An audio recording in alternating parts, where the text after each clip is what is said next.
Buenas tardes, jóvenes, bienvenidos a la clase de inmunología. El día de hoy vamos a revisar una clase sobre las características y funciones de dos células del sistema inmunológico, que son los mastocitos y los basófilos. Las vamos a ver en conjunto debido a que ambas células poseen características y funciones similares, aunque vamos a ver que en realidad provienen de un linaje diferente. Entonces, aunque son muy similares, tienen algunas diferencias, las cuales las vamos a ir marcando a lo largo de esta presentación. Entonces, para empezar, pues vamos a definir qué es cada uno de estos tipos celulares. Para empezar, los mastocitos entonces son células que son generadas en la médula ósea, y estas células salen a la sangre solamente como un medio de transporte para poder llegar a su destino final, que serán los tejidos. Los principales tejidos donde podemos encontrar a los mastocitos es el tejido conjuntivo, la piel y los epitelios mucosos. Entonces, en sangre es muy raro poder encontrar a estas células, sobre todo en estado maduro, entonces las podemos encontrar en forma inmadura. Dentro de sus características más peculiares de estas células de los mastocitos es que tienen abundantes gránulos en su citoplasma, y estos gránulos se unen a pigmentos básicos que le van a dar entonces una coloración azul o morada en los cortes histológicos. Estos gránulos también tienen la característica de que tienen una gran cantidad de histamina, que como ustedes ya saben es un agente proinflamatorio, es un agente vasodilatador, entonces va a estar implicado fuertemente en los procesos inflamatorios, ya lo vamos a mencionar más adelante.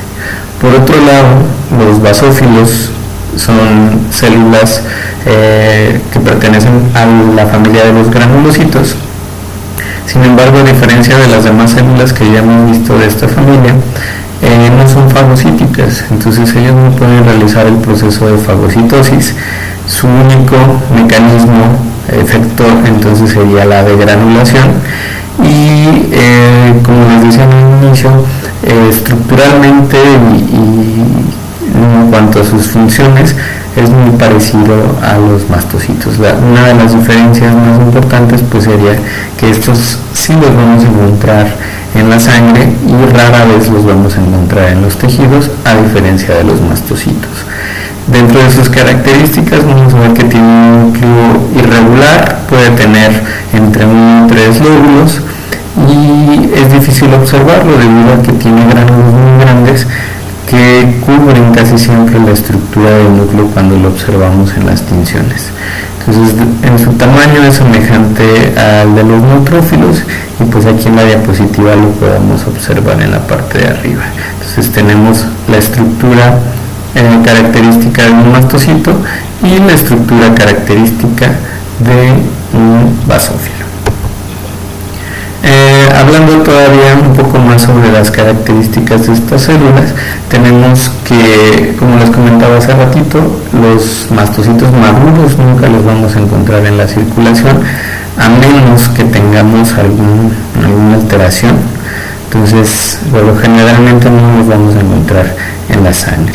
Entonces, los tejidos donde los vamos a encontrar de manera frecuente, les comentaba hace ratito, son tejidos conectivos, tejido nervioso. Generalmente, como vemos aquí en la imagen, van a estar asociados o unidos a un vaso sanguíneo. ¿Por qué? Porque cuando este mastocito de gránula libera el contenido de gránulos, pues estos gránulos principalmente van a actuar sobre los vasos sanguíneos. Les decía hace ratito, genera entonces la histamina, un proceso de vasodilatación, y también entonces van a servir como factores quimiotácticos que, al ser liberados a la circulación sanguínea, les van a indicar a otras células del sistema inmunológico hacia dónde se tienen que dirigir. En el caso de los basófilos, dentro de sus características tenemos que también son leucocitos en una muy baja proporción.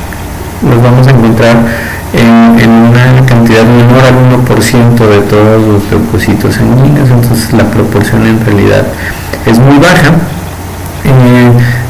encuentran generalmente en los tejidos, pero pueden ser reclutados por factores quimiotácticos en ciertos procesos inflamatorios. Entonces vemos que la localización es diferente para cada uno de estos tipos de células. Los mastocitos frecuentemente generalmente más bien los vamos a encontrar en los tejidos y rara vez en la sangre.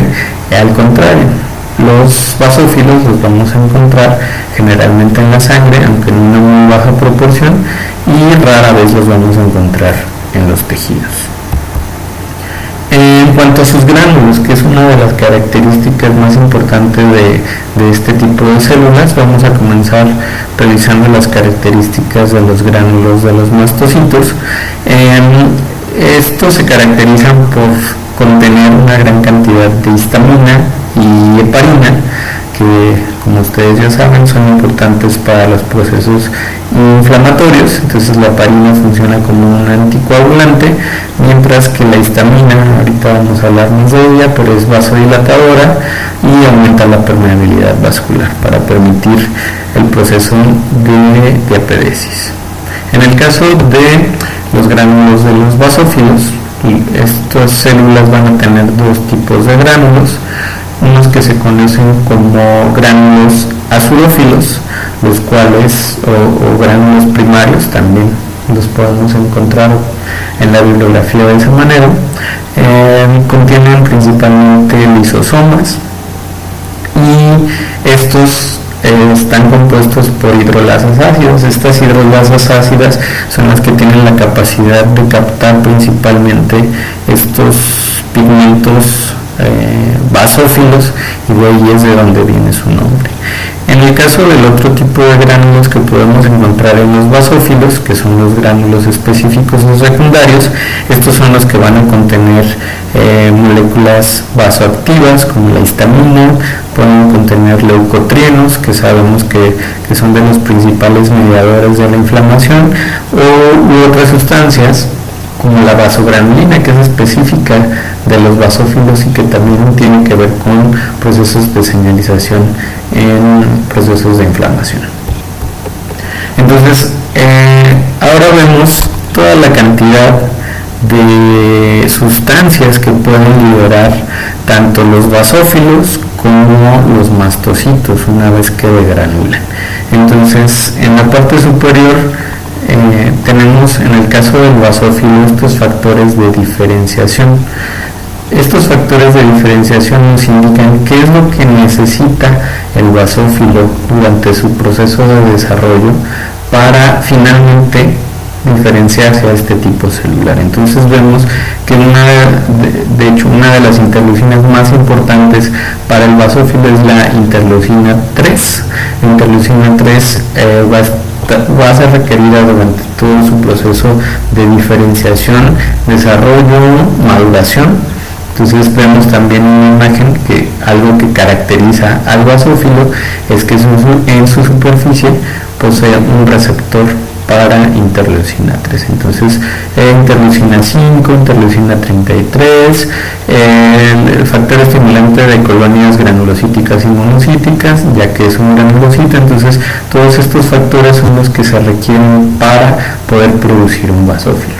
Una vez que el basófilo es liberado como un basófilo maduro a la circulación, entonces él, una vez que es activado, ahorita lo vamos a ver, para la activación requiere de este tipo de receptores, que son receptores para la fracción constante de las IgEs, de las inmunoglobulinas tipo E. Entonces, una vez que se activa este basófilo, él puede liberar toda esta cantidad de mediadores, desde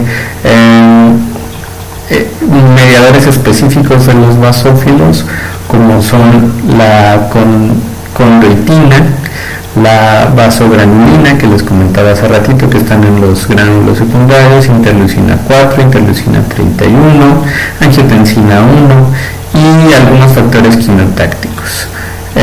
Comparten una gran cantidad de mediadores que pueden liberar tanto el basófilo como el mastocito. Entre ellos, pues el más importante, la histamina, la interleucina 3 para el caso de los basófilos, y tenemos acá abajo también una gran cantidad de factores quimiotácticos. En el caso del mastocito, el mastocito durante su diferenciación en la médula ósea, en su proceso de maduración, lo que principalmente requiere es interleucina 4, y este factor que se llama KIT, el cual tiene un receptor en su superficie, este factor entonces es importante para la diferenciación y maduración de los mastocitos. ¿Qué van a liberar los mastocitos? Pues aparte de la histamina, que ya sabemos que es el principal mediador que liberan este tipo de células, pues también van a poder liberar lo que es heparina, triptasa, quimasa, una gran cantidad de enzimas, sobre todo líticas, que van a generar pues un proceso de desgaste a nivel de los tejidos. Por eso cuando los mastocitos degranulan, pues el daño a los tejidos, el daño adyacente es bastante grande.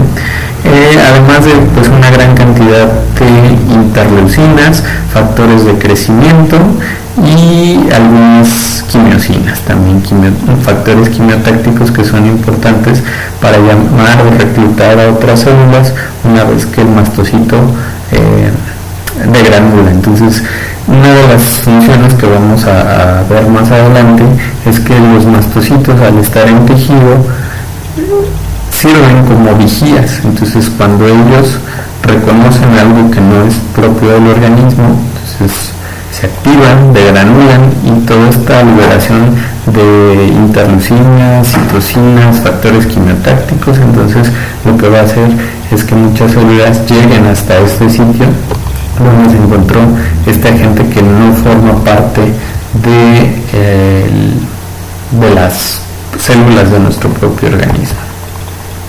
Entonces aquí tenemos igual, ¿qué es lo que produce un mastocito? Entonces una gran diversidad de mediadores lipídicos, leucotrienos, prostaglandines principalmente, mediadores preformados que ya están en los gránulos como la histamina, proteoglucanos, triptasas, carboxipeptidasas. Entonces, citocinas, una variedad muy grande de citocinas, la mayoría de ellas pues van a ser citocinas proinflamatorias. Entonces, estas células, ¿a quién le van a mandar estas señales? Principalmente pues a los leucocitos, a otro tipo de leucocitos que pueden llegar. Entonces van a activar procesos de adherencia, quimiotaxis, producción de IgE, porque también vamos a ver que son importantes tanto los mastocitos como los basófilos en el control de algunos parásitos y en las alergias. Entonces de ahí viene la producción de IgE, proliferación de los propios mastocitos y activación de eosinófilos. En cuanto a la respuesta de los fibroblastos, todos estos factores lo que van a generar es proliferación, vacuolación, producción de globopentaosceramida. Entonces es una ceramida que tiene que ver con la remodelación del tejido y colágeno. También en cuanto a otros factores, por ejemplo, se van a activar metaloproteasas de matriz, las cuales van a formar parte también de esta remodelación del tejido, y se va a activar la cascada de la coagulación. Entonces a nivel microvascular va a haber mayor permeabilidad, mayor adherencia para que puedan migrar los leucocitos, constricción y dilatación dependiendo del proceso. Entonces sabemos que durante los procesos inflamatorios hay cambios en la vasculatura, tanto de vasoconstricción como de vasodilatación. Pero bueno, vamos a detenernos un poco a hablar sobre la histamina, que es uno de los principales mediadores entonces que liberan los mastocitos una vez que degranulan. Entonces estos mastocitos contienen, o podríamos decir que es el mayor almacén de histamina que vamos a tener en el organismo. ¿Qué es la histamina? La histamina es una amida imidazólica, entonces funciona como un mediador vasodilatador, también funciona como un broncoconstrictor y tiene actividad proinflamatoria. Entonces, este se almacena en los gránulos tanto de los mastocitos como de los basófilos, pero hay bastante diferencia entre la cantidad de histamina que podemos encontrar en los mastocitos que en los basófilos. Entonces, en cada célula de los mastocitos podemos encontrar alrededor de 3 picogramos por célula, mientras que en el caso de los basófilos podemos encontrar un contenido de histamina alrededor de 1 picogramo por célula. Entonces los mastocitos tienen el triple de histamina de lo que tienen los basófilos. Entonces por eso la degranulación de los mastocitos es la principal fuente de histamina que vamos a tener en el organismo. Entonces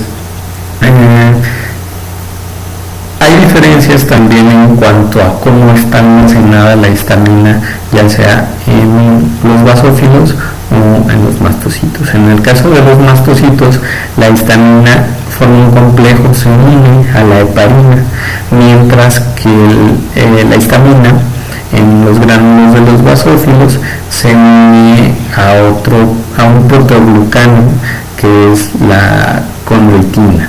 Entonces también esta es una diferencia entre estos dos tipos celulares. Entonces, como saben, en el caso de las alergias, el tratamiento principal pues son los antihistamínicos. ¿Qué van a ser los antihistamínicos? Ahorita vamos a mencionar un poco al respecto, pero lo que hacen es pues bloquear los receptores que van a activar la degranulación de estos mastocitos y de esta manera entonces bloquear la liberación de la histamina para detener los efectos que produce esta a nivel sistémico.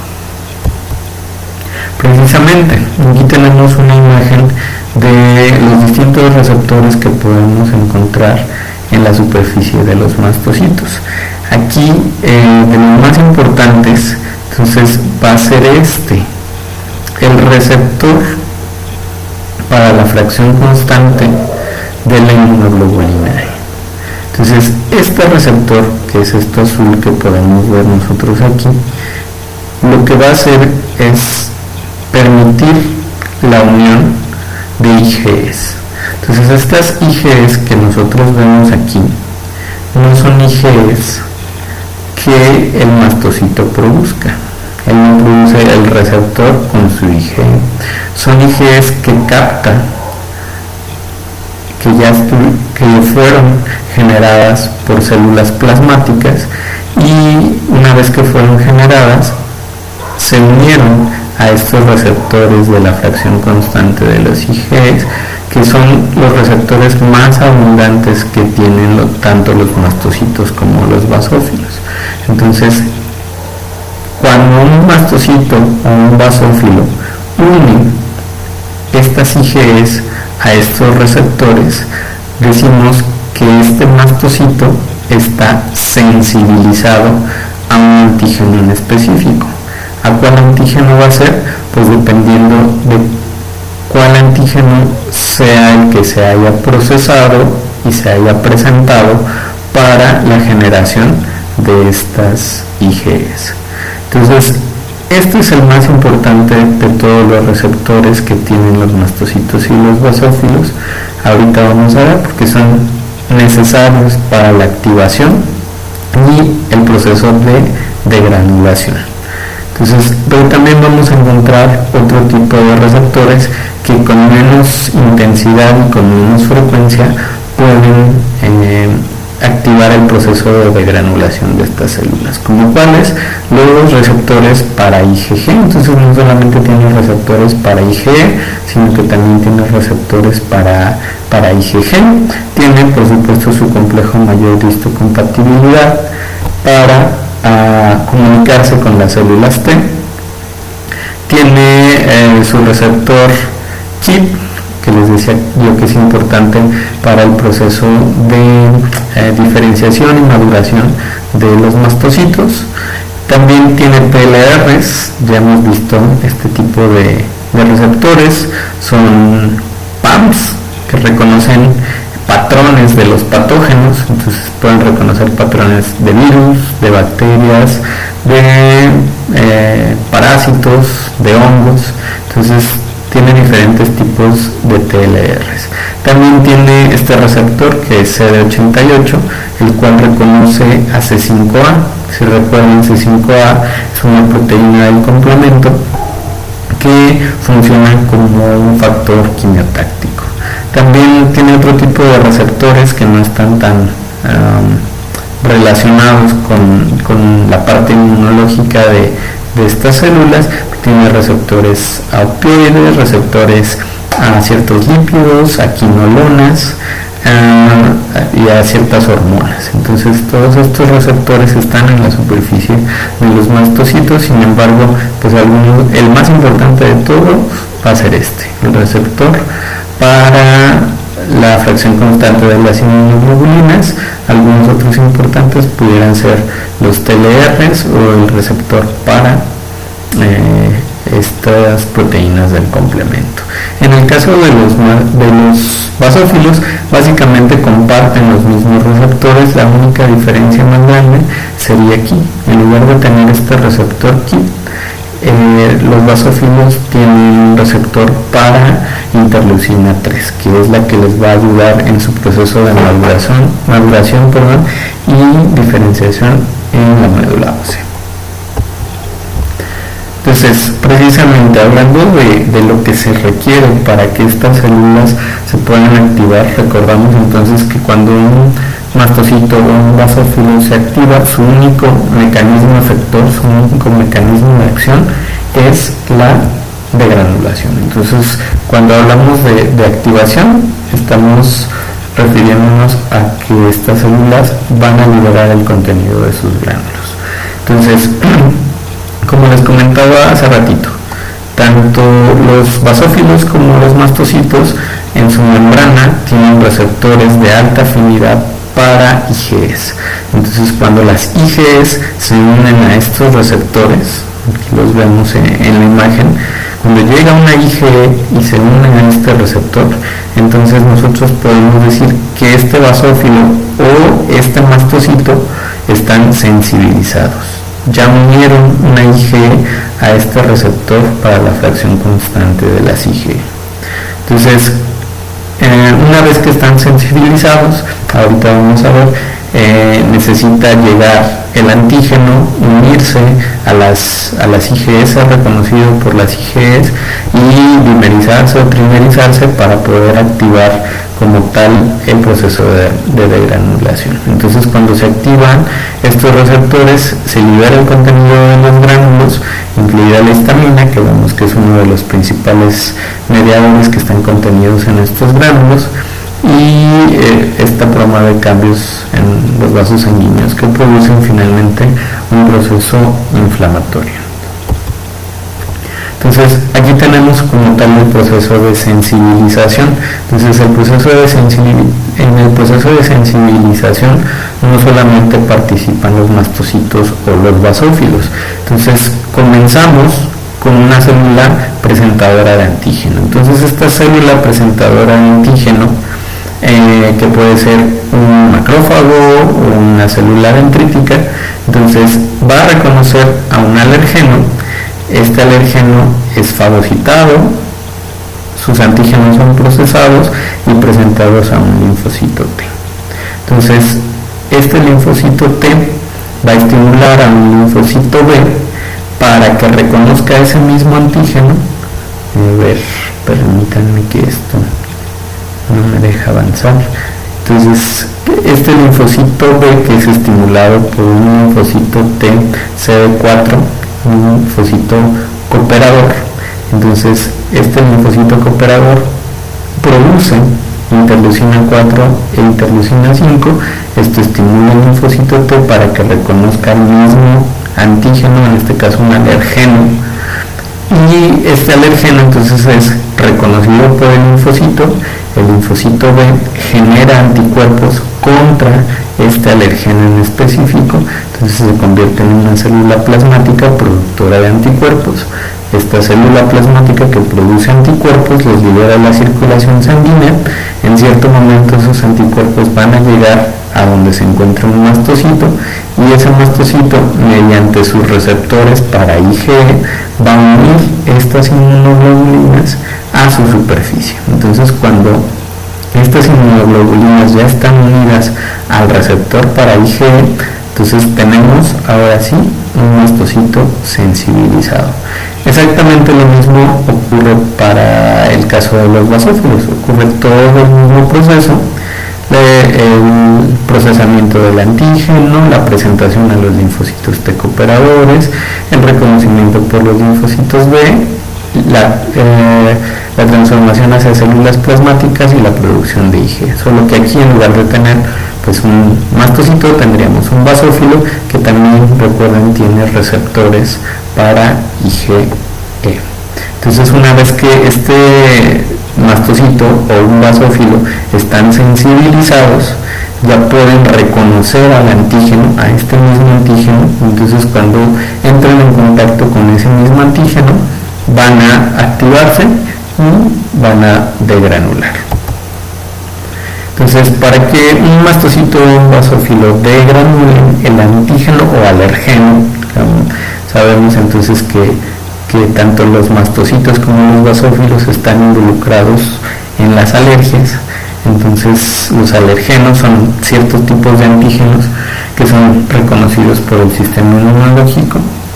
Entonces, puede ser un antígeno o un alergeno, y la característica que tienen estas células es que para que puedan activarse y degranular, se deben entrelazar dos o más de las moléculas de IgE que están en la superficie. Es decir, aquí lo vemos. Entonces, este es un mastocito que tiene en color azul, vemos el receptor para IgE. En color rojo vemos la IgE como tal, entonces ya estaba sensibilizado este mastocito.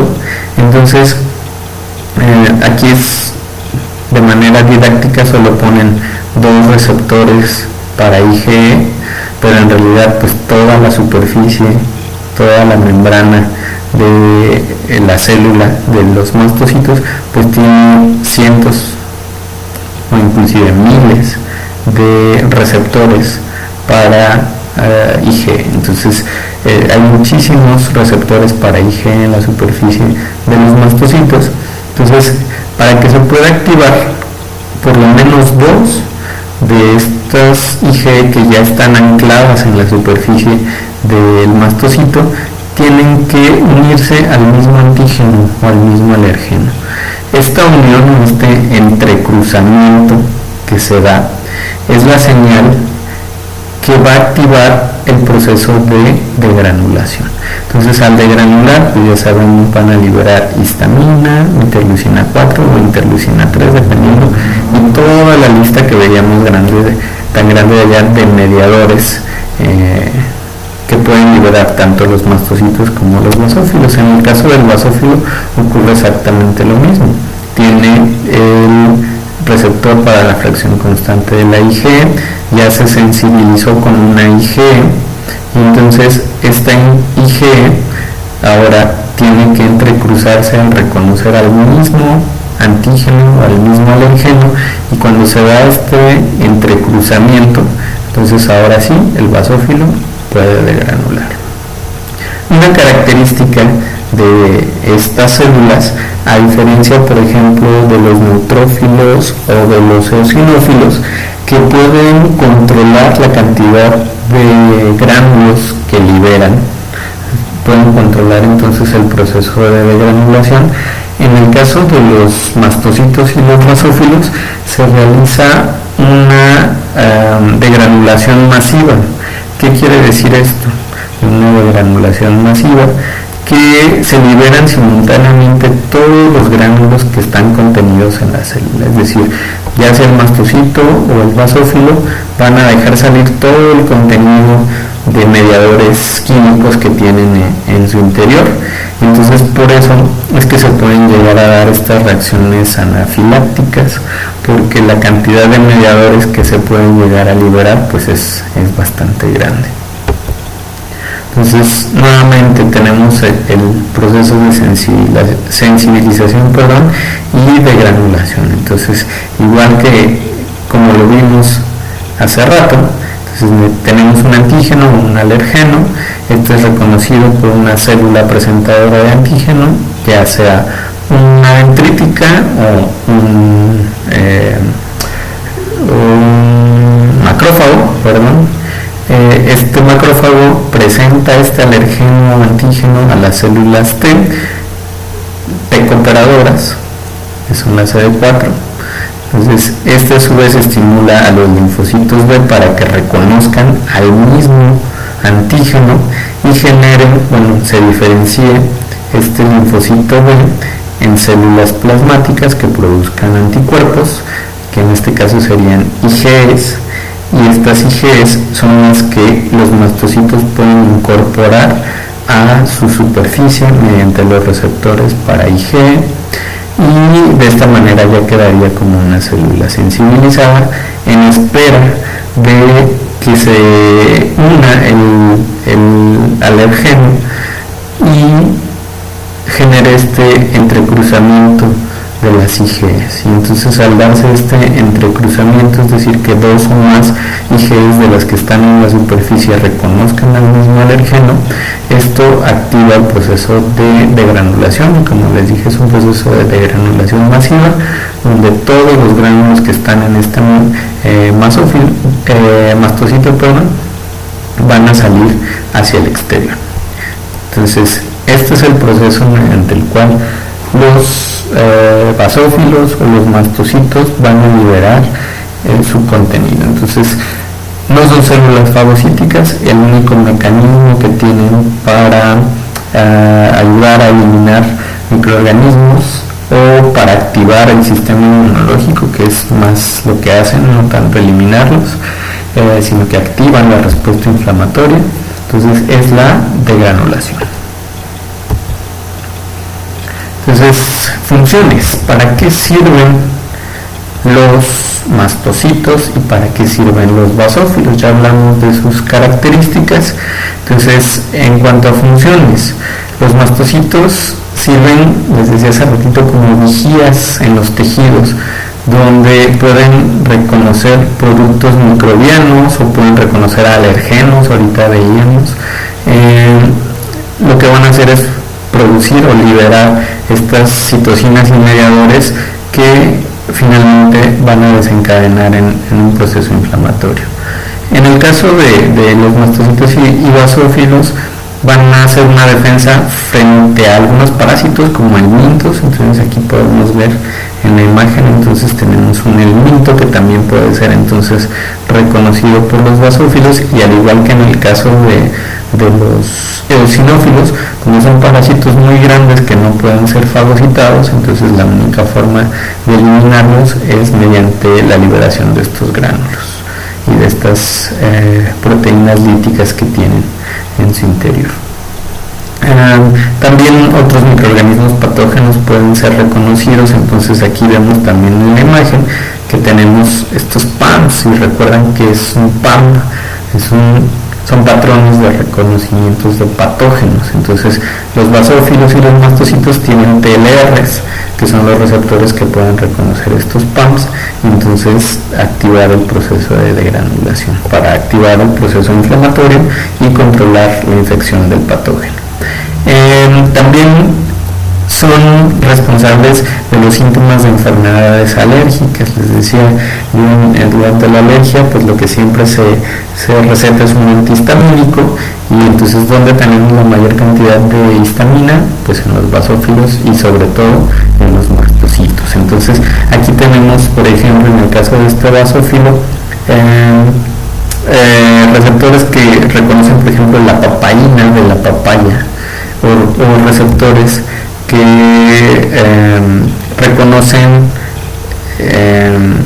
a algún alergeno en específico, y entonces de esa manera pueden ayudar o no ayudar tanto como es en el caso de los procesos alérgicos, más bien propiciar un proceso alérgico.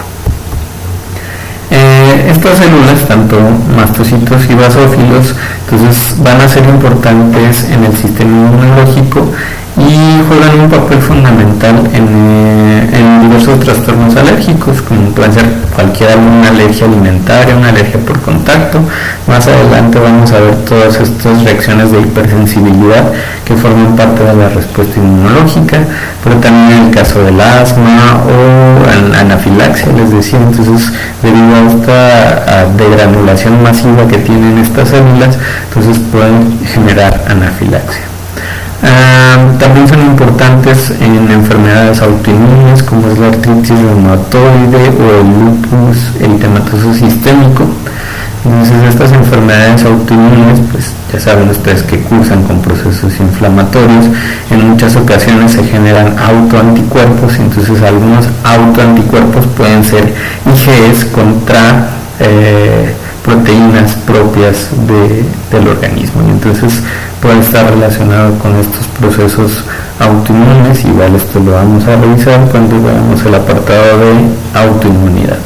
Infecciones microbianas, ya lo hemos estado comentando. Enfermedades cardiovasculares también, aunque no lo crean. Entonces, por ejemplo, sobre todo los basófilos se pueden infiltrar en la placa aterosclerótica y generar aún un mayor grado de inflamación. También en las inmunodeficiencias y también en el cáncer. En el cáncer se han asociado una mayor concentración, sobre todo de mastocitos en los tumores sólidos. Entonces, estos mastocitos migran hacia los tumores sólidos porque los tumores producen quimiosinas específicas para estos mastocitos. Entonces, estos mastocitos, el incremento de mastocitos también se ha asociado a un factor predictor de cáncer en algunos tejidos. Entonces, estas son algunas de las patologías donde los mastocitos o los basófilos pueden llegar a estar implicados. Y bueno, por mi parte sería todo. Cualquier duda, aclaración o cuestionamiento, pues a través de la plataforma lo podemos hacer. ¿Sale? Nos vemos, chicos.